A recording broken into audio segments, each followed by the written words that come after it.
नेहा, आज तो तू बहुत खुश होगी, आखिर तेरी शादी जो होने वाली है।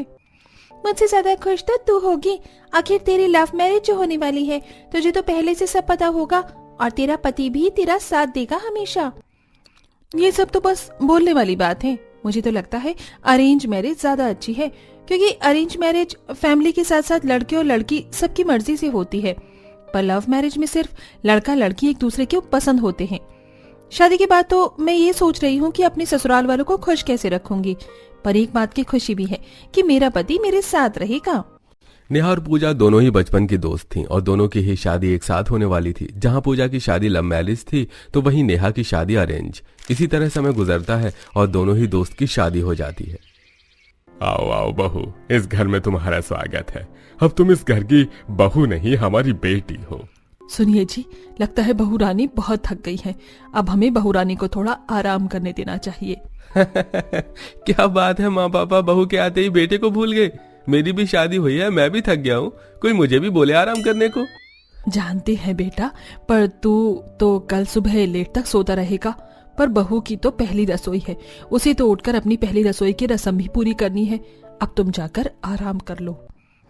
जहां एक तरफ नेहा के ससुराल वाले बड़े ही प्यार से नेहा का गृह प्रवेश करवाते हैं, तो वहीं पूजा के ससुराल वाले उसे सही से बात नहीं करते। गृह प्रवेश करवा दिया है, अब जाकर अपने कमरे में आराम कर लो।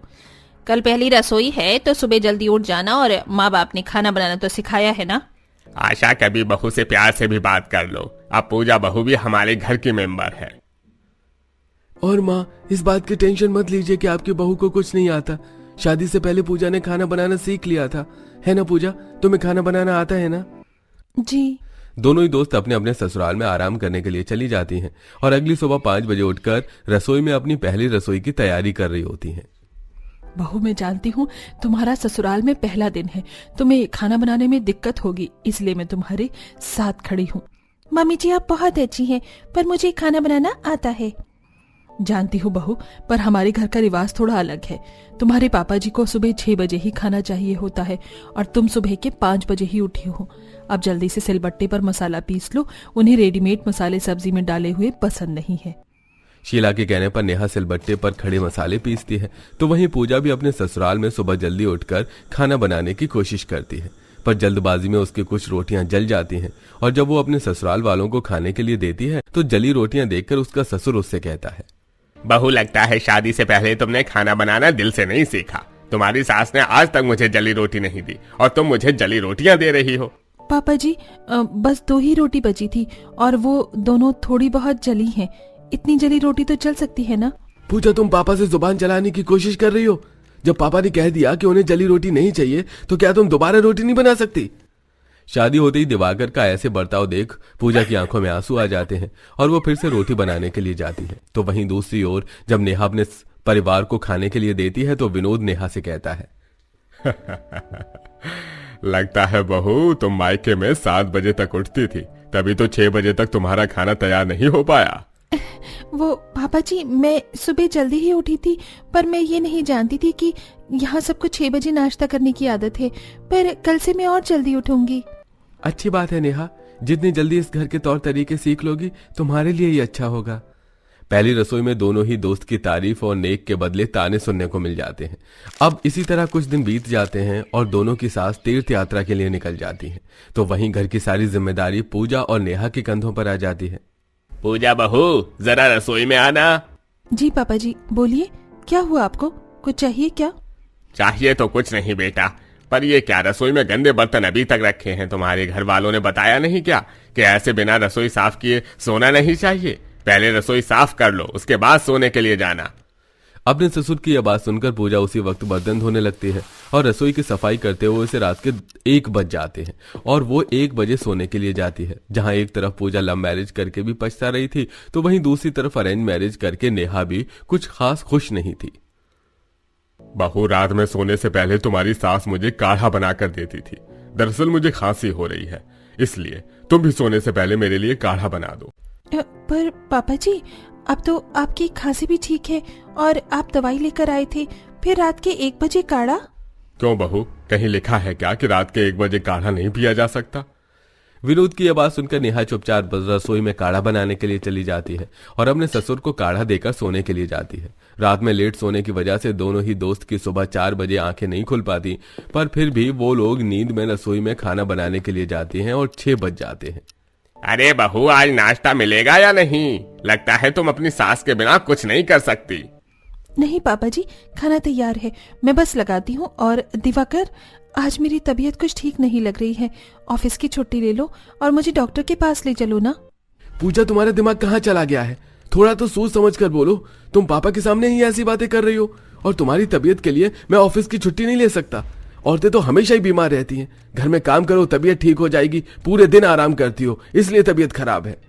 दिवाकर की बात सुनकर पूजा की आंखें नम हो जाती हैं और वो वहां से रोती हुई चली जाती है। तो वहीं दूसरी ओर नेहा, जिसे ट्यूशन पढ़ाने का शौक था, वो अपने ससुर से कहती है, पापा जी, मैंने आपको बताया था ना कि मुझे बच्चे को पढ़ाना पसंद है। स्कूल सिर्फ 5 घंटे का होता है।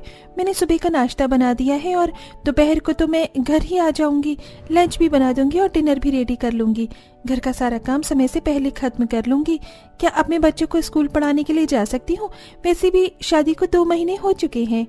हाँ बहू, तुमने बताया तो था, पर तुमने ये नहीं कहा था कि तुम्हें शादी के बाद नौकरी ही करनी है। अगर हमें पहले पता होता तो हम कोई घरेलू बहू ढूंढते। तुम जैसी लड़की से अपने बेटे की शादी नहीं करवाते।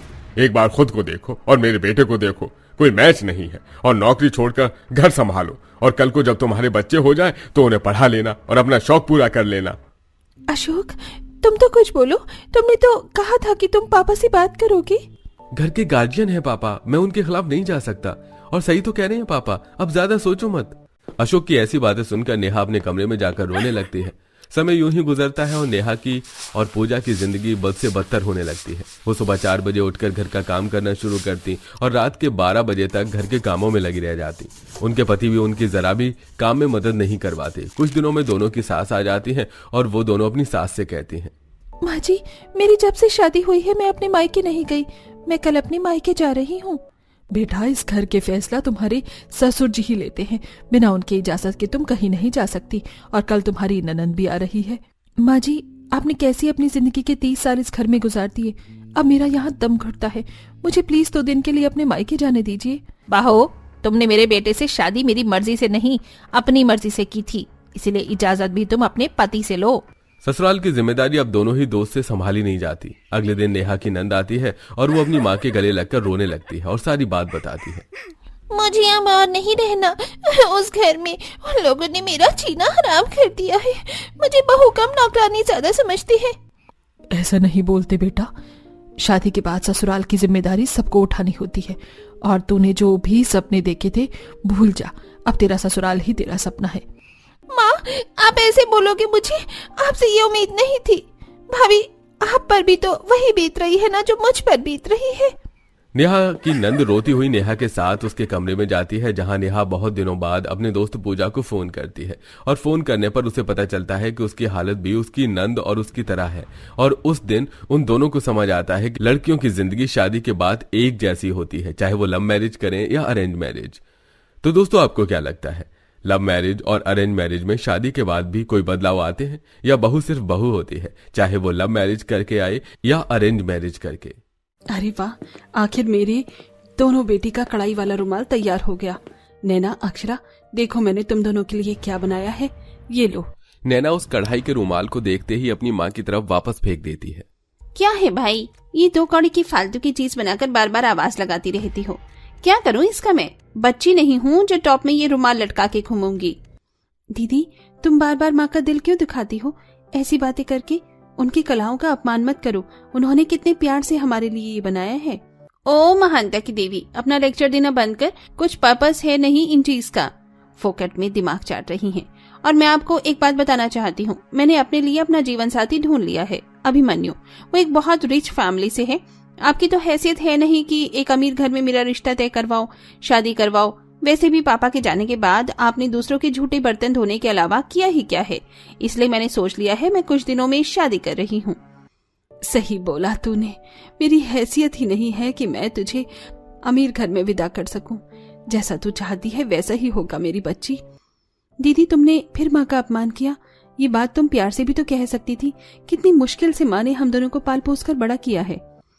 अरे तो कितना कचर कचर करती है। मुझे पता है कि माँ ने कैसे हर चीज के लिए मुझे मोहताज किया है, तब जाकर हम बड़े हुए हैं। कभी चॉकलेट पिज्जा खा नहीं पाए, इसलिए तो मैंने एक अमीर लड़का ढूंढा है जहाँ मैं अपनी बाकी की जिंदगी ऐशो आराम से जीऊंगी। मैं खुश हूँ तेरे लिए कि तू अपनी नई जिंदगी में बहुत खुश रहने वाली है। कुछ दिनों में गोदावरी अपनी बड़ी बेटी के लिए पैसे इकट्ठे करके चांदी के कंगन लाती है। ले नैना, मैंने तेरे लिए चांदी के कंगन बनवाए हैं। छी, कितने बदसूरत से कंगन हैं। और चांदी के कंगन कौन पहनता है माँ? सोने या डायमंड की होनी चाहिए ना। ये आपकी हैसियत इतनी भी नहीं है तो क्यों कुछ करती हो?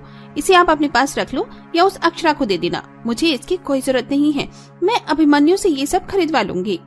कुछ नहीं तो कम से कम अपनी माँ का तोहफा समझकर ही रख लेती। अरे माँ, तुम अपना मेलो ड्रामा बंद करो। नहीं करती हो? बख्श दो मुझे। फिर अमीर लड़के से शादी कर नैना अमीर ससुराल चली जाती है और गोदावरी अभी भी हाथों से कढ़ाई करके दूसरों को तोरण और सुंदर सुंदर चीज बनाकर देती है, जिसे वो बेच देती है। बदले में अड़ोसी पड़ोसी से कुछ पैसे आ जाते हैं। वहीं वो दूसरों के घर झूठे बर्तन साफ करने का भी काम करती थी, जिससे वो अपनी छोटी बेटी के लिए कुछ पैसों को जोड़कर गरीब घर में शादी कर देती है। विदाई के समय, मेरी बच्ची, अपना ख्याल रखना। कभी ऐसा कुछ मत करना जिसकी वजह से ससुराल की इज्जत पर बात आए। और ये मैंने तुम्हारे लिए कुछ जेवर जोड़े थे जो नैना ने तो नहीं लिए, पर तुम ले लो। माँ, मुझे ये नहीं, सिर्फ आपका आशीर्वाद चाहिए। ये मेरा आशीर्वाद ही है मेरी बच्ची। जा, अब तू अपना नया संसार बसा। आइए अक्षरा जी, चलते हैं। फिर विदा होकर अक्षरा अपने गरीब ससुराल आ जाती है, जहां सुभद्रा गेंदे के फूल बरसाकर उसका स्वागत करती है। मेरी बहू आ गई, अब मैं चिंता मुक्त हूँ। पर बहू, तेरा ससुराल बहुत छोटा सा है, तू रह तो लेगी ना? माँ जी, आप हिचकिचा क्यों रही हैं? मैं कौन सा ताजमहल से आई हूँ, मुझे तो छोटा घर सुखी लगता है। देखा सुभद्रा, हमारी बहू के विचार कितने अच्छे हैं। ऐसे ही हर बहू को होना चाहिए। कुछ देर अक्षरा अपने ससुराल वालों के साथ बैठकर कुछ बातें करती है और फौरन चूल्हा जलाकर अपने हाथ की चाय नाश्ता बनाकर देती है, जिसे खाकर वो खुश हो जाते हैं। अरे बहू, तुझे इतना मना किया था फिर भी तू मानी नहीं। आज ही तू चूल्हे पर खाना बनाने लग गई।